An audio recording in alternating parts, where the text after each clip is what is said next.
mobilisation populaire. Nous allons ce matin, d'abord dans un premier temps, élaborer puis adopter notre charte, c'est-à-dire nos principes éthiques et notre mode de fonctionnement. Le mot contre-pouvoir. Nous n'avons pas besoin d'être en contre-pouvoir parce que contre-pouvoir ça déjà dénote dans l'esprit, alors on va perdre. Non, nous on a préféré juste l'enlever et dire de contrôle politique des habitants sur les élus. Simple. Construire la ville de demain, c'est le paragraphe 3. On proposait d'ajouter populaire et solidaire. Parfait. Et nous antiracistes, féministes.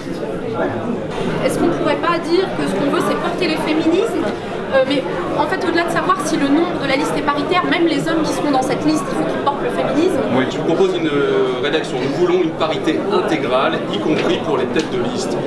On va faire la restitution de la discussion très riche qu'il y a eu dans les groupes autour de la charte éthique.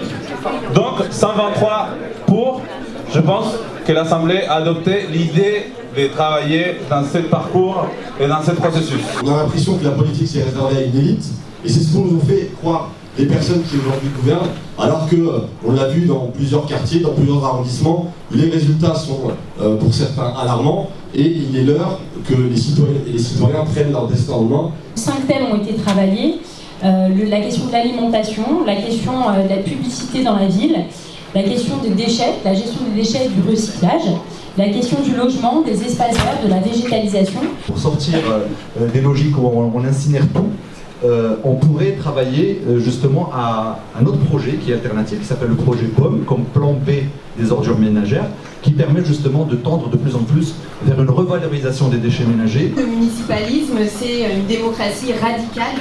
C'est une participation directe. On l'a déjà évoqué, mais en effet, on voudrait construire ensemble des listes d'habitantes et d'habitants qui reflètent ce qui est vraiment aujourd'hui Paris. On a tous les capacités et la force pour aller squatter les conseils de Paris et les conseils d'arrondissement.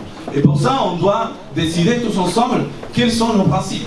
On a rencontré plusieurs milliers d'habitants de Paris pour présenter la démarche et leur proposer de venir construire cette démarche avec nous.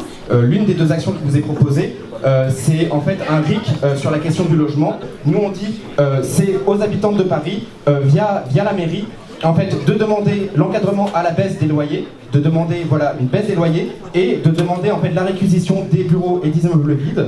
Globalement, le bilan sur Paris, c'est quoi? C'est que c'est un Paris gentrifié, c'est un Paris bétonisé, c'est un Paris privatisé.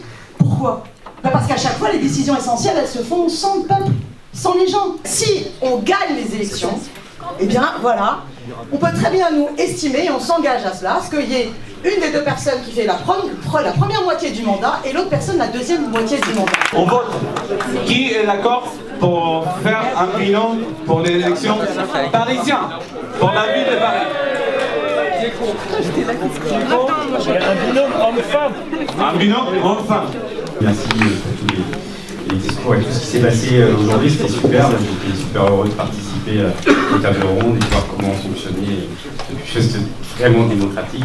Moi je suis parisien, je vis à Paris, j'ai joué au Paris Saint-Germain, j'aime cette ville, j'habite dans le 18e arrondissement, j'ai vécu l'injustice, j'ai surtout vu l'injustice dans mon quartier, j'en ai un HLM, le 7e étage d'un HLM. C'est pour ça que je me sens obligé d'y aller. Il y a Toni Morrison qui dit souvent que quand on s'est libéré, elle ne le dit pas comme ça, mais je vais le traduire comme ça, on a une responsabilité à aller libérer l'autre. Je pense que si j'y vais pas, je m'en voudrais vraiment beaucoup et je le regretterais. 159 personnes ont voté pour, ça veut dire une grande majorité.